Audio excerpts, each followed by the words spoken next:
Welcome to another episode of Daddy Confessions. Thank you all for joining us for another episode. I am John, and tonight I have an alum of the podcast with me. And I just want to say, first and foremost, for everyone listening, I love having people on the show.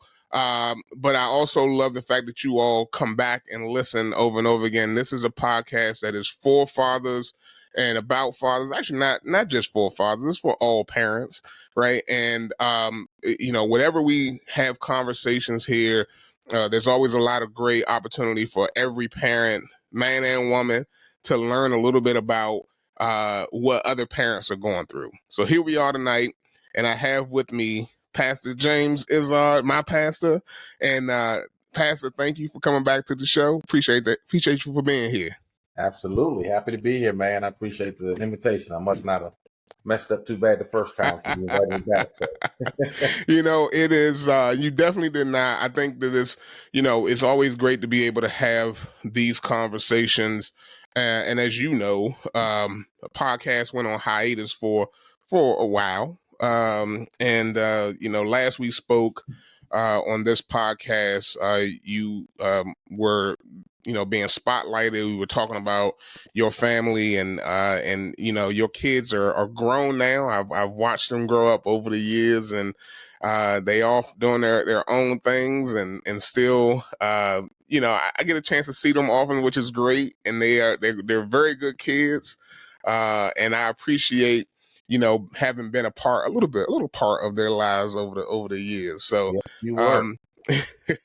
well, and I have you here tonight because I really wanted to just chat with you a little bit. Obviously the people watching and listening don't know this, but we are part of a men's ministry at our church, and one of the parts of that men's ministry is really an opportunity for us to just gather as men. It's something that doesn't happen that often, and one of the things that kind of rose in my mind, partly as being a father, partly just as being a man in these times when things are so unique.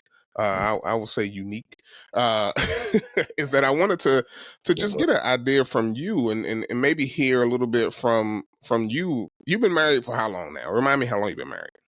30 years.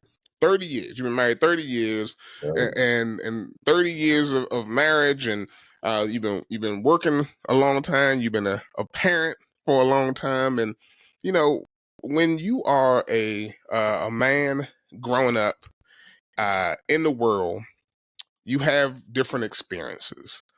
And what I wanted to just talk a little bit about tonight is, what are some of the struggles? What do you think that some of the struggles that men have or that people have related to marriage, related to parenthood? What are some of the things that you think that come up that maybe are taboo, people don't talk about? Man, that's a great question. So to your point, we hit 30 years this past November. And, people hear that and they think 30 years. Well, it's been 30 years. Your marriage never stops growing. It never stops evolving. And so we're still learning each other even after 30 years, right? So, and that's a good thing. For men, there are a lot of challenges for men in particular, right, that we face over time, especially in marriage. One is something that I've been talking really openly to my wife about. We've been communicating about this because I was sharing with her. So I'm 52. I turned 52 this past November, actually the week before our wedding anniversary for 30 years. And I was sharing with her how since I've passed 50, like as a man, your body works differently. You go to the gym, you don't recover as quickly. You get up in the morning, you don't bounce up as easily or as quickly. Things hurt that you like, I ain't even know that could hurt, like you ask for things that are taboo. As men, we got to be real. Where, even sexually, right? As a man, when you cross that 50-year-old threshold, for some men, it's even younger.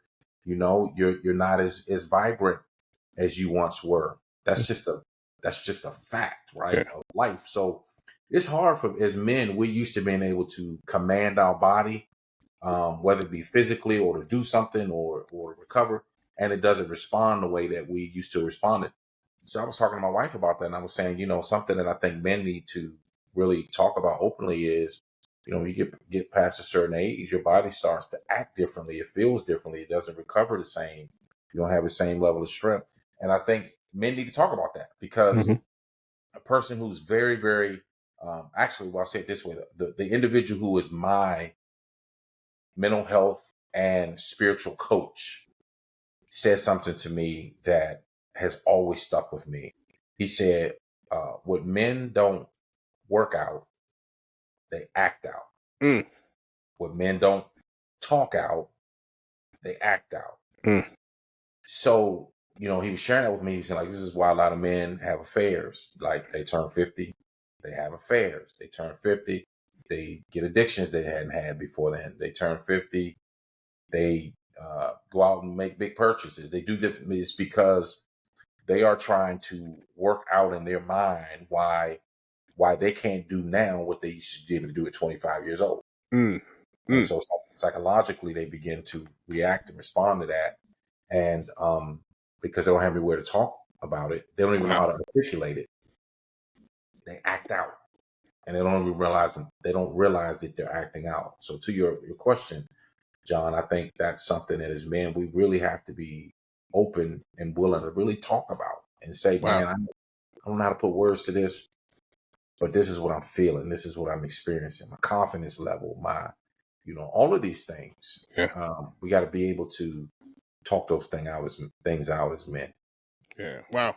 No, that's thank you for sharing that, because I think that's a really important piece that is very easy to get kind of overshadowed, Yeah, with life happening every day, right? Like, in you just they got all these commercials on TV trying to sell you all the things, right? You got all the old sports players who yeah. I don't even know I can't even, something T or whatever, like it's some, Total T. yeah, yeah.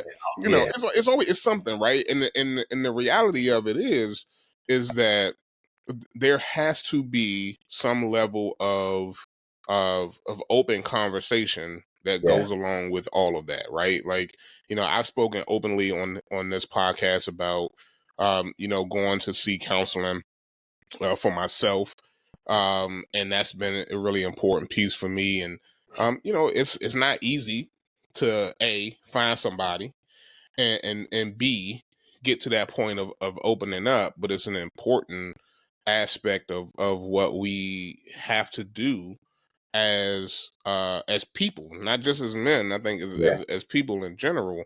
But to kind of bring it all around to the idea of how difficult it can be to not know what is going on, or not feel like you are your old self, yeah, for less, not a good way to, not a better way to say it, trying to find something to make you feel the way you used to feel. yeah, man. I mean, you hit the nail on the head. I'll give you a real practical example. This is something I was talking to my wife about. The gym. So I go to the gym. I work. I try to work out. I try to work out 5 days a week. Some days, some weeks is 4 days. But I go to the gym, and I'm in the gym, and I'm remembering how I used to throw this weight around. And you try to do that, and maybe I can do it a little bit, but I'm paying for like 3 days straight afterwards. And Mm-hmm. like my body's like, bruh, you used to be able to do that. You can't do that the way you used to do that. You know what I mean? And the hard part is, and this is something I know a lot of men deal with. This is just real. Um, a lot of men don't really have a safe place to have these conversations. And honestly, their wife might not be a safe place. I happen to Mm. be blessed where I with a wife who I can say this is what I'm struggling with, right? I'm frustrated because I used to be able to do this or lift this amount and I can't. Hmm. But not all men can have that they don't feel they have a safe place to have that conversation. I think this is where shameless plug, but this is where I think when you get into a healthy uh church sort of community, and even if it's not a church, even if it's some other form of community, Hmm. when you get into community, this is where you can find good emotional health. This is why I believe that today's culture sometimes hinders us from being able to find that health, because today's culture is a very individualistic culture. Hmm. It's an isolationist culture. You're connected globally through digital media, but in terms of personal touch, you're isolated. So you can talk to whoever you want to talk to all day through this digital device, but I believe we were created for touch, and I don't mean sensual touch. I'm saying we were created to be in contact, in connection with people. That's how we thrive as human beings, right? Yeah. If not, God could have just made us as like robots, and then we could just be digital. We can interact digitally and be fine. But so I think that's for men, man. That's what we struggle, man. Just being able to talk about the real stuff and be in a community that's safe, Yeah. right? That's a Yeah. challenge. Yeah, no, that's real, and I think when you speak about the the society we live in, the times we live in now, where everything is very at your fingertips, right? All of the interactions, the fast paced conversation. You can infer things through text or emails that's not actually there, but we know that when you do get into place with someone physically in that same place, the conversation is different. The way Yes. you engage and respond and the way you feel in those moments are in fact different. And that's unfortunately not the way that we have been trained to this point to interact. And I look at my sons and their interactions and the things that they say and the fact that they shorten and short words and the fact that they you know Yeah. you can have a conversation that consists specifically of emojis only. Yeah. All of these are things that are have denigrated the way that we interact, Yeah. and it makes it so that you can either create emotion out of situations where there is no emotion, or you can misread a situation because that's just you're taking it from this very um uh uh, uh what's the word I'm looking for, where you're in this um this sound, this well, I can't think of the word right now, when you're in this place where there's no other echo chamber. You're in the echo Oh, chamber yeah, of yeah, yeah, right. So like, and so it can alter the way that you really understand a situation, and I think that's probably a really good way of understanding why we have so many people now who are having such a hard time with just living every day, right? Like where people are questioning whether they should be here, where people are yeah, questioning, their worth, right? Because they don't understand how to engage with people and and build themselves up in a way. So yeah. It's man, I think yeah, you said a mouthful, and I think this is where as men as fathers, right, we come into picture where we can help coach our sons to a healthier space. Um, because you're right, man. It's the echo chamber. It's very much disconnected and detached, and it's created, I think, an arrested development socially. Like socially, our especially this generation, I think they're really gifted in certain areas, and then in other areas I think they're very fragile, right? And socially they're very fragile mhm. when it comes to interaction, face to face, working through, talking through circumstances and situations, because they've never had to exercise that muscle. They do that behind a screen, or and I get that's just the world today. But when they're in a real situation, it's hard, and that translates to navigating life, how they manage disappointment, how they handle circumstances when there's something unexpected, how they deal with problems. Right? It's I think, crumble a lot easier because they have not had to exercise that muscle. So as fathers, that's where I think we can fill the gap, right? To say, hey, no, son, let me tell you how. Usually, if there's a problem, there's usually a solution. Like, it's very few problems we can face in life where there's not some kind of way to work around it, work through it, or work on it. And that's the conversation I had with my sons. I'm like, look, dude, like pretty much everything you face, there's a few things. Like, and I talk to you about them things. Like, somebody go out, you go out here, somebody go, you can get some diseases I can't fix, right? But even those you can work around, but you can't fix them.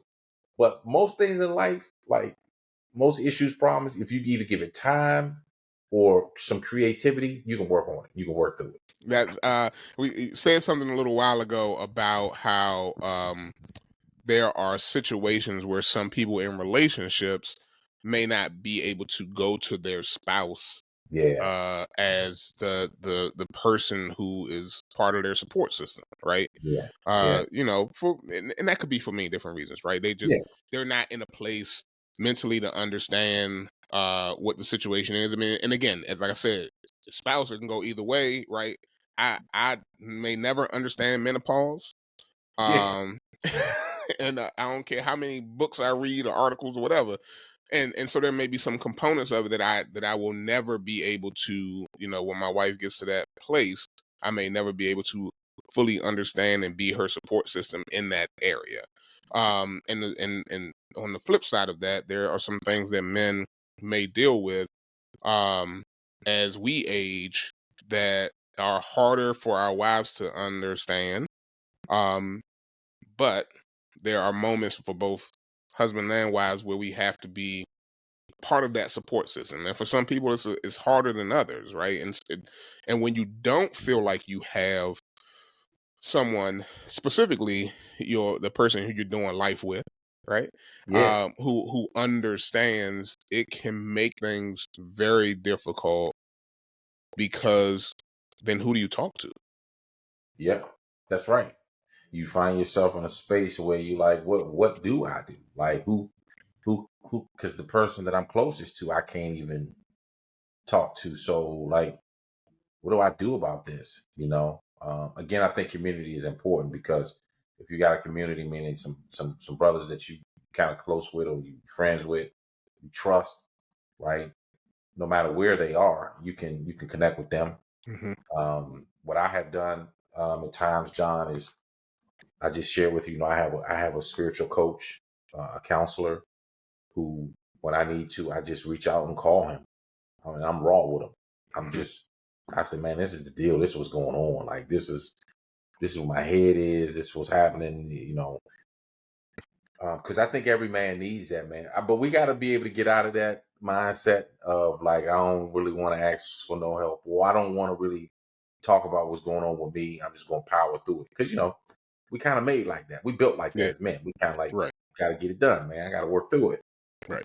Right. But that's what I would say to somebody who came to me and they were like, "Hey, I really can't talk to my old lady about this, my wife." And I would say, find a brother you can talk to, or if not, pay somebody Right. who is skilled and trained. Like, there's no reason for us as men to not have to be able to have somebody or somewhere we can go to kind of talk through things. Yeah. Yeah. Yeah. So I have two things that I want to bring up based off of what you just said. Okay. One is a little bit tongue in cheek again, and it's full disclosure. I do go to counseling myself, right? Uh, But we are um as African American men, yeah.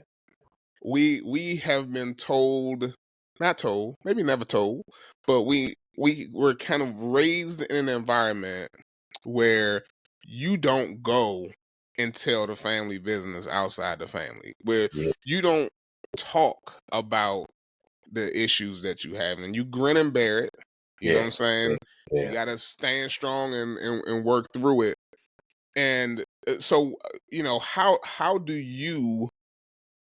And again, you said you seek spiritual counseling. I said I go to counseling. Like so, here are two men who have opened themselves up to other people to have these conversations. But the question is, you know, how do you motivate men to Yeah. move beyond that component of like, well, we ain't supposed to do that. We supposed to just Yeah. suck it up and move on from it. It's hard, man, because that's a part of the Black experience. I mean, I feel like honestly that some of that came from through the slavery experience. There was a lot of things that our ancestors experienced and saw, and it just kind of became ingrained in them that you don't talk about that. You just keep moving. We got to get through this, and we got to make it happen, right? And so that was a coping mechanism that I think probably worked for them at that time to help them. They had to, and for safety purposes and otherwise. But I think now we're at the season where we got to educate people. So that, I mean, I think to answer I mean, I think part of it is education, is us educating people to say, hey, it's not healthy to repeat cycles. Like, I know that was the way we did it, Mm-hmm. but repeating cycles for the sake of tradition is unhealthy. Right. Just because we always did that, well, that's what we were taught, or that's been our culture in terms of our family way. It's an unhealthy cycle. So we first got to educate people, right, that it's okay to break unhealthy cycles. That's the first thing. And then I think as we talk to men, just continue to do what we're doing, right? Is to, with men that we connect with, to say it's all right to be transparent and let your guards down, but you just got to make sure you do it in a healthy way with the right people, um, and do that. And I think, like you said, we do struggle, man. It's hard to break through to us as men sometimes, right? But I think we got to keep saying this and communicating on a broader scale, on a broader level, so men can hear it and understand that it really is a thing. You know, that's partially what we do, as you know, with our small group. Let's try to create a safe space, Yeah. you know, and introduce men to that safe space, because that's really all we can do, man. You Yeah. know, it's really Yeah. all we can do. I mean, I appreciate it because um it does give that opportunity to hear both from other men and the Yeah, experiences that they're having, and also be able to feel comfortable enough to open up about the yeah, things that are going on with me, or the things that I've thought about, or what someone else may have said and how that has affected me, right? And that's an important piece, I think, that oftentimes um gets lost when you yeah, when you you walk into your job, and somebody says something and you have to just eat it, and you walk away from it, or whatever, or your spouse says something and you just have to eat it and you just walk away from it. And there's only so much you can intake before you explode, right? And yeah. That's true. That's true. Yeah, yeah. You're gonna act out, right? that's What you right. don't talk out, what you don't work out, you act out. That's That's true. right. That's right. Yeah, And you said that earlier, the act out piece. And you mentioned, different ways, different versions of how people may act out. yeah, And honestly, like, it was something that I think the first thing that popped to my mind is this whole idea of the midlife crisis, right? yeah, Like yeah, how does that, is that part of what the midlife crisis is, or is it the reality of things that you sunset, or things you decided not to do because you were doing things like raising a family, or because you yeah, were, yeah. It could be because both. It yeah. could be it could be both, man. I know for me, somebody asked me the question. I think you probably know this already. So recently, I bought about a year ago. I bought a Hmm. motorcycle, right? So um, they were like, so like what? Like I'm just trying to understand why now, why you with that. So I stopped them while they were asking, like, so you asking me, was this a midlife crisis? And they were like, well, yeah, like why? Like, cause I don't understand why. I said, well, my reasons for buying a motorcycle now is because I have wanted one for many years, but my wife wasn't ready for me to get one because she was Right. scared. She was like, please. So I said, out of respect for her and out of honor for all those years, I didn't as badly as I wanted to ride. I said, she just so happened in the past year to come to a place where she was like, babe, you know what? I'm still nervous about it, but you kind of only live once. And if you really want to ride, I'm not going to stop you. So I said, no sooner she got the words out of her mouth, I'm like, before she changed her mind, I went and took the safety course and then went and bought a bike. So that Yeah. was my lane. It had nothing to do with the midlife crisis, right? But it was also a thing where I was much busier, at other phases of my life where I might not have as much time or money, right? Right. Because other phases Right. of your life you might not have the financial wherewithal. So all that played into it as well. But some brothers do, have we call it a midlife crisis. They have a scenario where they're experiencing some psychological or emotional discontent because life has changed for them and they're Mm. not ready for that change. And so as a result of them not emotionally processing that well, they act out. Right. And that could be, like I said, making a large purchase that really is not practical. So it's a way to appease, make them feel better, to have some control over something that they really don't have control over. So yeah, it's a tough one, man. It's being able to know how to manage and walk through that is important. But I think we're living in times where men really have to be intentional about that. We got to be Yeah. intentional about For sure. For it. sure. It's hard. It's hard because you want to um as a man, I speak for myself more than anything on this particular one. You want to be the person who is protecting your family. You want to be the person Yeah. who is, you know, uh, leading them and hopefully leading them in the right way, right? And Yeah. and making sure that they're safe and they're taken care of. And sometimes, you know, everything feels good. Like you handling that. Like yes, it's Yeah. we moving in the right direction. Everything is going great, right? And then those moments pop up where you feel out of control. Yeah. And when those moments pop up when you feel out of control, I think those are the times where it becomes most difficult to kind of rein in your emotions, which is already hard because it's just that's not you may not normally show a lot of emotion, but those moments when things feel the most out of control, you don't have to be a control freak to feel like things are out of control. But when those things feel out of control, you're just like, well, it's all gone. Like it's all Yeah. out of control. I Yeah. don't know what to do, and those are That's an moments are hard. interesting point. That's an interesting point you made. So what do you do? Like, what would you say to a man that's in that situation?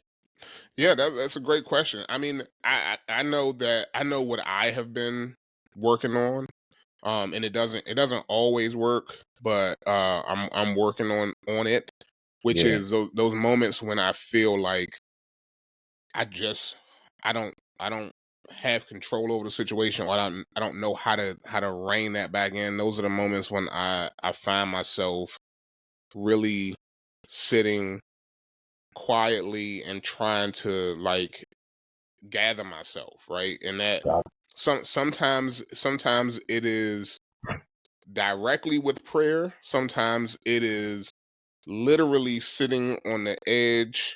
Well, I don't even sit on the edge, and my knees would say I should sit on the edge, but I kneel on the side of my bed. Yeah. And I just kneel there. Like I'm not necessarily doing anything. Sometimes, like I said, Yeah. sometimes I am praying. Sometimes I'm just kneeling there, and it's Yeah. and I just need it to be a moment of calm, a moment when maybe I'm not thinking of anything, and it allows me to like clear my mind and start to think of either how I can bring things back to the state of normal, or B, try to figure out, okay, well, what are the next steps that need to happen in order for the whole family, the whole situation to just move Yeah. to that next step. And it doesn't again, it doesn't always work, because sometimes I get things start to flood into my brain, ideas start, and I can't get them out. And then that's when I find myself doing things like, which I've been doing more recently, which is actually like, I just gotta get up and move. Yeah. And and that's um that helps. Get up and move, do something, take my mind off of it as much as I can, put it out of my mind, because otherwise, I'll let it let it eat me up, and that doesn't help either. Yeah. Um, Yeah. and then once I get beyond that, once I feel like I've gotten beyond that, then I feel like I can have a conversation. In my case, with my wife, um, or my best friend, and you know about what happened, and move on from it from there. But it's not, again, not foolproof, not easy. I don't, Yeah. what works for me may not work for others, but I would tell them that that you just gotta not live in it. Yeah. Yeah. But that's cool, man. I mean, to hear you say that when you get to the place where you feel like you kind of don't have control over it, you find a way to kind of recenter yourself.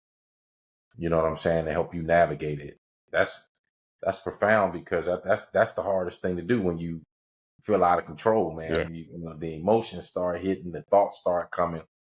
So yeah, to be able to kind of take, whether it's through a prayer or just kind of you just being quiet and sitting there, sitting with it for a little bit, and then giving yourself space. That's cool. I think that's a great way to sort of respond to those types of situations.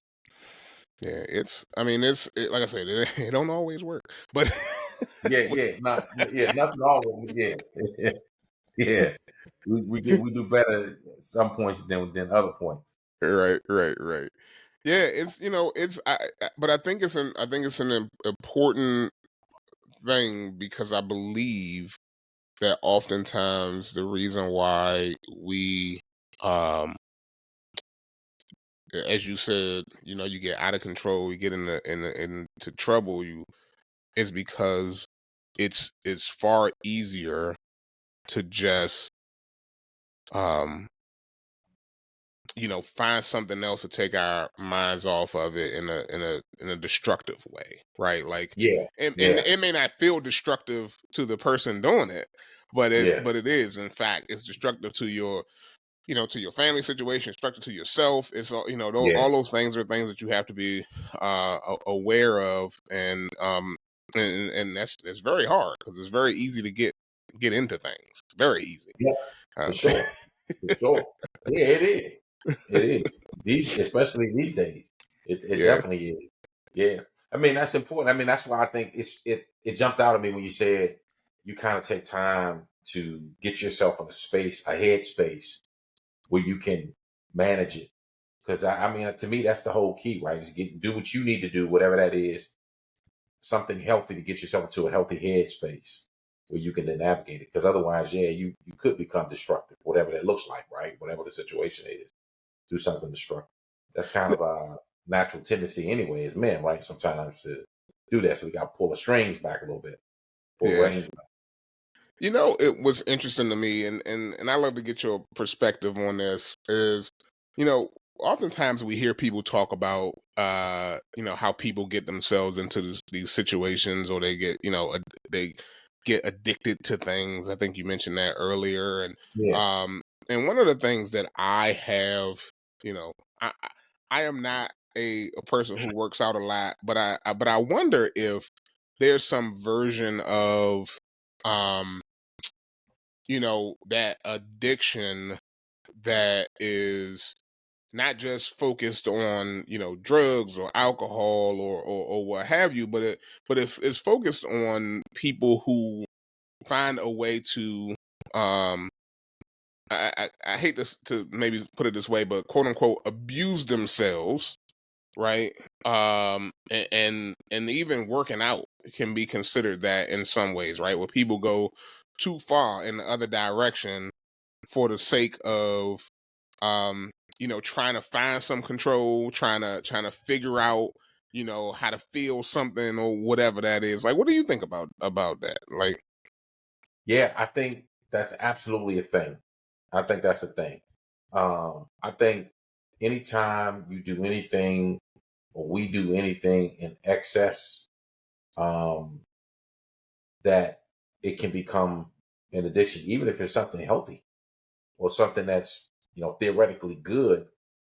If what's driving you is causing you to do it in such a way that it's excessive, or it's not considerate of your circle, the people around you, all those things, and it becomes something that's unhealthy. It could become an unhealthy addiction.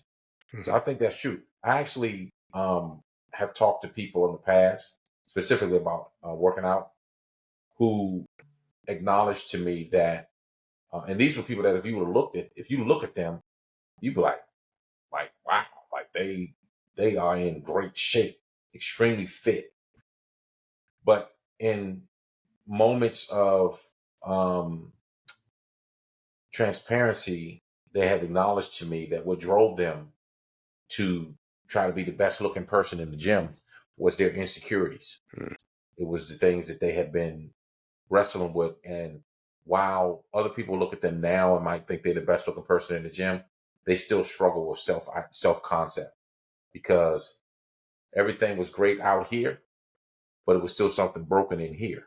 mm, So I think you hit something when you ask that question, John. I think that's a thing. That yeah, absolutely is a real thing, and any area of our life, I think, can become an unhealthy situation if we're not careful, yeah. and depending on what's driving it. When you were answering that question, and thank you for that, it what it reminded me of is the importance of having a good self-image, right? Having Yeah, like the importance of like understanding yourself first, yeah, because if you don't, then you start to see yourself reflected based off of other people, right? Whether it be, again, your spouse, whether it be your children, whether it be the people at work, all those things, and people at the gym, right? And when that is the driving force for what you are doing, then you can never win, right? You that's can for never sure. win because you don't know what's going on in their head. You making it up as you Yeah, go along already. So yeah, yeah. That's true, so man. That is definitely true. That's yeah, definitely true. yeah.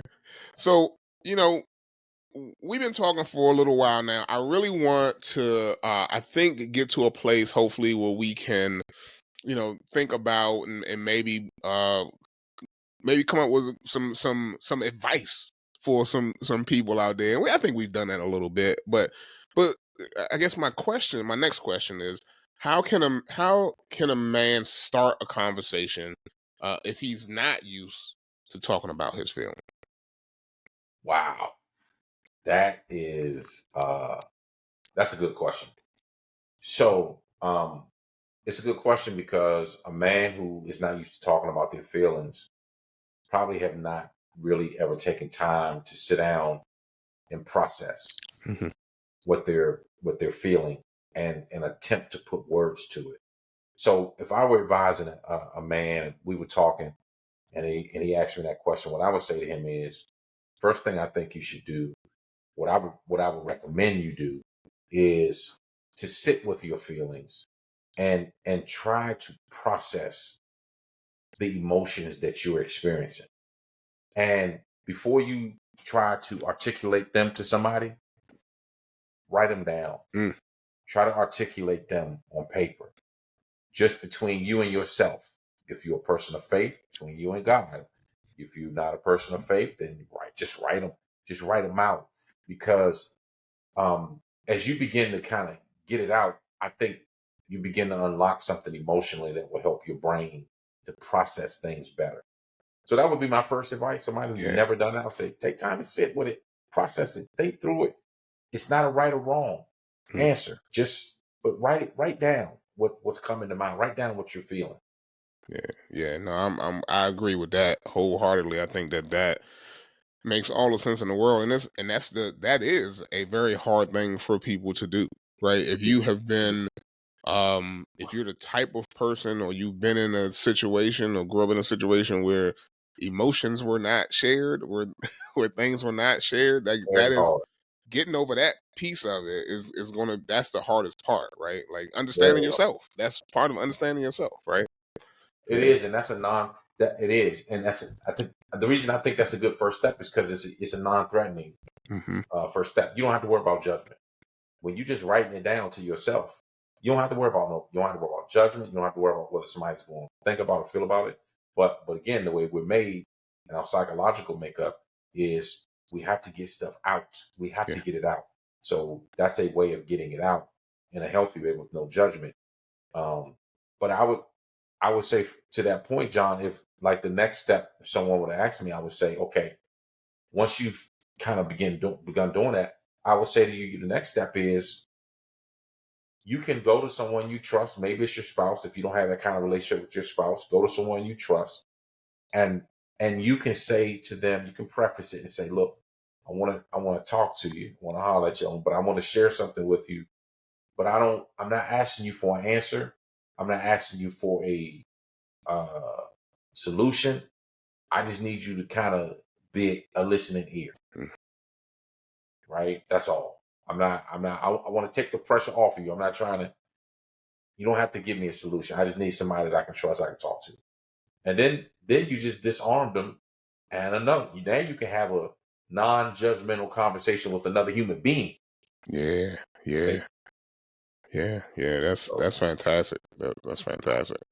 yeah, those are the Um, first what things I would do. yeah, no, I think those are great. I think that's a great way to start that. So, hopefully somebody, not just husbands, not just Yeah, wives, that goes for yeah, kids too. You know what I'm saying? That goes for indeed. kids too. For sure. I believe that. Yeah, So I think that's fantastic. So my next question is as you mentioned about friends and things like that. So what are some ways that we talking about men here specifically? What are some ways that men can check in on their friends and oh encourage wow. open dialogue? Like Yeah, how that's do good. You you know how we are, man. Dudes. So a dude ain't gonna talk to you unless you force him to. Most of the time, like he ain't gonna just call you. You know what I'm saying? Your wife and her friends or girlfriends, they call each other and right, get to right. talking. But guys, they not really gonna do that. So I've had I've had some buddies where I've literally had to go to their house and I have had to knock on the door and be like, bro, I know you ain't trying to pick up the phone because you probably don't feel like, but I can't force you, but I'm here to talk. Just want to let you know I'm here. I'm with you. And usually, you know how it is. Once a brother know, eventually he'll start piece by piece. He'll start talking to you, but you gotta be persistent with dudes, man, because they don't. We ain't gonna, we're not really easily gonna do that. So, gotta be patient. You gotta be persistent. Right. And I've not always, but I think generally that kind of wins the day. That works once you spend some time, as long as you're consistent. Yeah, yeah. No, that's a good Yeah, call on that one. It's hard. It's it's very hard, hard man. because you wanna again be strong. You wanna be that guy who got it all figured out.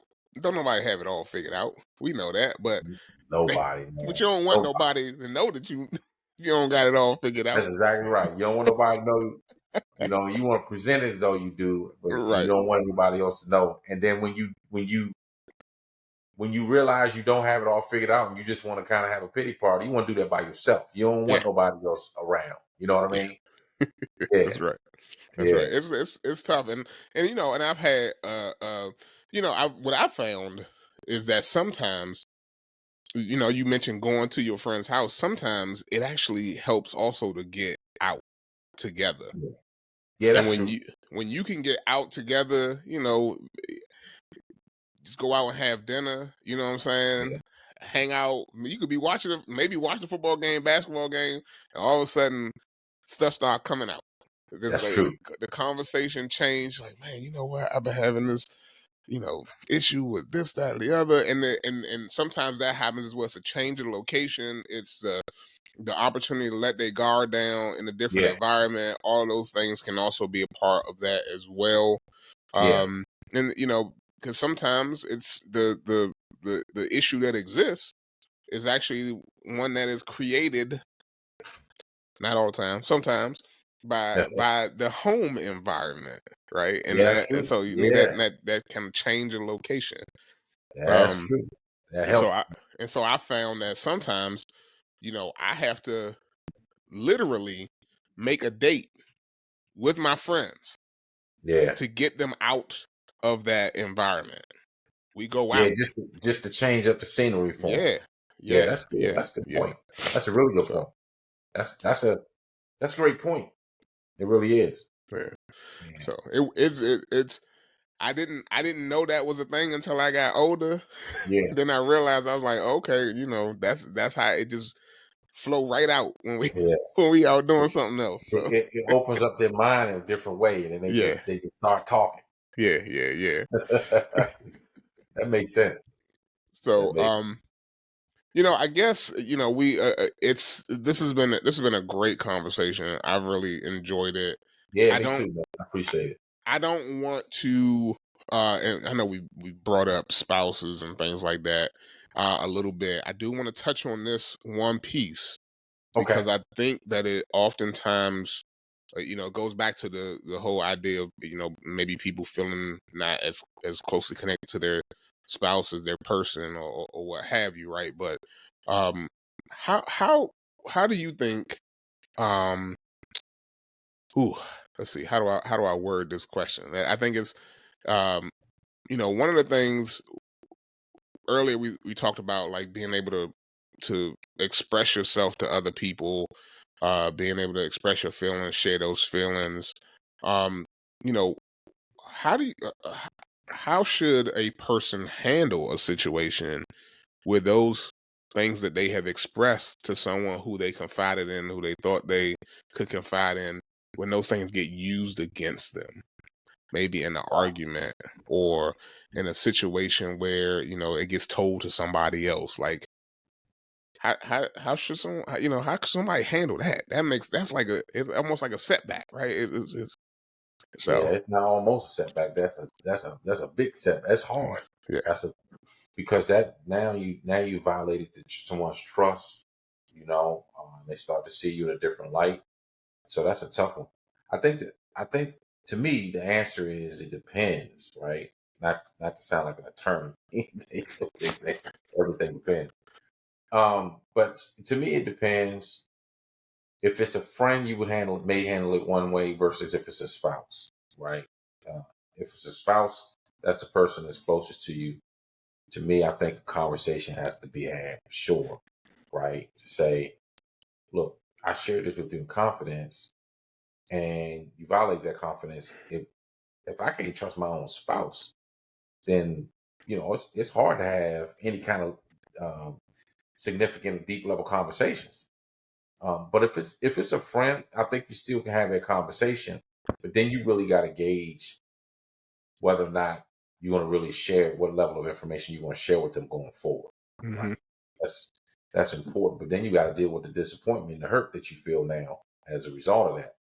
Right? That's a tough one, man. I mean, people today are still walking around hurt from being betrayed.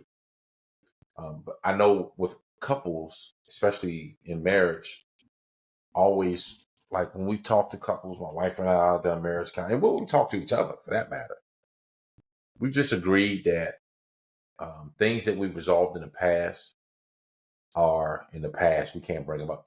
Like in a court, in the context of like court language, we would say that's inadmissible, Right.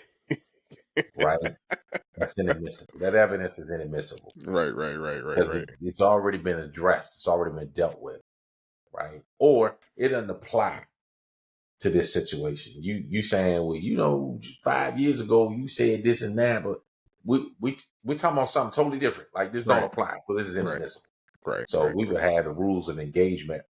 And in fact, I encourage couples right now to do that before you Mm. discuss what the rules of engagement are, and you agree that these are the rules of engagement we're going to follow, and then you enter your conversation. Oh man, that you know what? That's like a whole nother episode right there.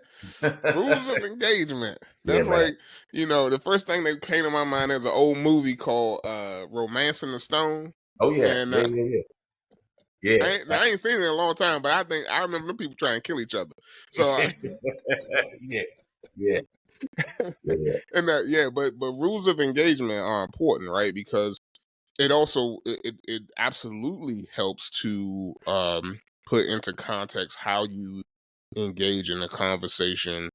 I think it also helps to kind of contextualize like how you're going to there should be an end to that yeah, conversation and what that end result can be, should be, and how you leave that conversation. It shouldn't just all of that has to be an important part of it. And again, kind of another conversation here is like understanding like how you and your spouse um interact in yeah. That's that true. way. Yeah, So yeah, yeah. yeah. That's important. That's definitely important. Yeah. Yeah, we talk. My wife and I talk about it a lot, man. Rules of engagement matter, and we have both had to referee our own conversations in times past to say, okay, that's a foul because we said we weren't going to bring that into this conversation. Mm. Well, that's a foul because you told me that that was a done deal, that was over with.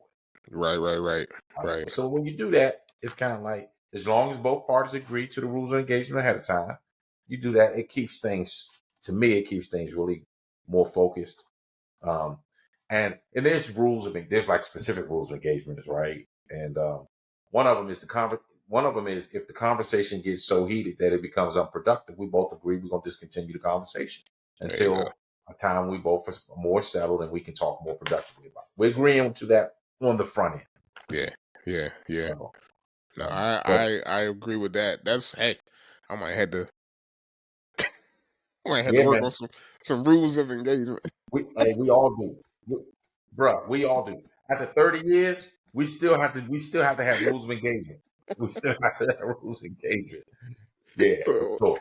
Put them jumps up on the wall somewhere. That's right. Uh, That's exactly right. They got to be because when you keep things in perspective, the intention is for you to leave these conversations better off than when you came in. Right? yeah, yeah, If you don't yeah. have rules of engagement, oftentimes you leave the conversation more broken Hmm. than it started. So Yeah. yeah, nah, yeah, you're right. Write them on the wall like your teacher used to do when they say, "All right, what are the class rules? We're gonna do them together." That's exactly right. Yeah, yeah, yeah. Man, well, Pastor James, thank you so much for this, man. This has been fantastic. I appreciate you giving your time to this conversation. I enjoy having these conversations for multiple reasons. Absolutely. Selfishly so, because I get a lot out of it. I enjoy being able to talk with, people I know, and who have done it longer than I have, who can give me some insight on things that I should consider as well. But I also am very happy to be able to share this with other people, with the Yeah, world, yeah, and be able to hopefully help someone else in terms of understanding their rules of engagement and understanding how they can navigate situations that are difficult for them. Um, I yeah. wanted to offer you the opportunity, if you would like, to maybe leave some last words of encouragement, or last points of interest for the listeners. Anything you want to offer up? Sure, be happy to. First of all, thanks for having me again, man. I think that this podcast is super important, and I say that, John, because I think the topic you're covering is one that people need more than they really realize. They need. I'm going to say it this way: it's a topic we need as men more than we realize that we need it. So I just want to encourage you, man. Keep at it because Brothers need to hear it, and eventually, somebody's going to hear it that needs to hear it, and they're going to start blowing that thing up because brothers need this, man. They really need to know that they're not the only one kind of feeling and experiencing the things they're experiencing. So, for words of encouragement, really briefly, I'll start it with just that, with just saying that as men, we have, just like women have challenges that are unique to them, men have challenges that are unique to us. And you don't have to necessarily walk through those challenges and try to figure them out on your own. Connect with the community, whether that's through your church or whether that's through some other kind of men's group or some kind of sports club or something, where you can have non-judgmental conversations to say, this is where I am. Bro, this is where I'm at, man. What do you do with this? And again, I say this, and I'm gonna continue to say it. If you don't have that in your life, pay for it, because there's plenty of people out there that will take your money, but also give you really, really sound, good judgment and counsel because they're trained to do it. So there's no excuse for us as men to do that. So I encourage you to do that, to always look for ways. The other point of encouragement I'll leave you, a really kind of thought, is with what my counselor has told me. Again, what we don't talk out and what we don't work out, we act out. That is the way we are made in human nature. So, brothers, if you got a storm happening on the inside of you that kind of needs to be addressed, don't ignore it, man. Get some counseling. Connect with a brother, connect with a pastor, connect with a friend, connect with somebody, so that you can talk it out and work it out. That's so fantastic. that you don't act it out. Yeah. So yeah. No, thank you for that, Pastor. And I'm gonna add to what James just said and say, also check in your local community, because there are sometimes free resources yeah, for counseling that's as well. a good point. And you Good want to point. make sure that you are in the know on those as well. It may be a good starter location for you as well. So everybody, not just men, everybody out there, Yeah. look into those resources. If you feel like you need to talk to somebody, if you are listening to this podcast or watching this podcast, share it with somebody, and feel comfortable sharing it with somebody, if for no other reason than you think that they should just check it out, right? Yeah. But I think that there is some really good information here that can be helpful to everyone, to men, to women. Share it with your kids on some level as well. I think there's some great information here for them as well. We live in a time where it's very easy to feel like you out there alone, and you're not. Yeah. There's someone who you can talk to. There are people who want to hear from you, and there's people who want to help with whatever it is, whether it's your math homework or trying to figure out how you can get your license for Yeah. riding a motorcycle, right? Yeah. Yeah. Whatever it That's is, right. That's so right. there's somebody who can help. And if you need help with just understanding where your life is taking you right now, there's definitely help for that as well. Yeah. So Well, so thank you for listening to another episode of the podcast, another episode of Daddy Confessions. Um, check out the rest of our episodes. They're out there. Daddy Confessions podcast on all your favorite podcast apps and on YouTube as well. So check us out. If you want to see my face, go to YouTube. If you just want to listen to it, go ahead and all your podcast apps. And thank you for listening. Peace.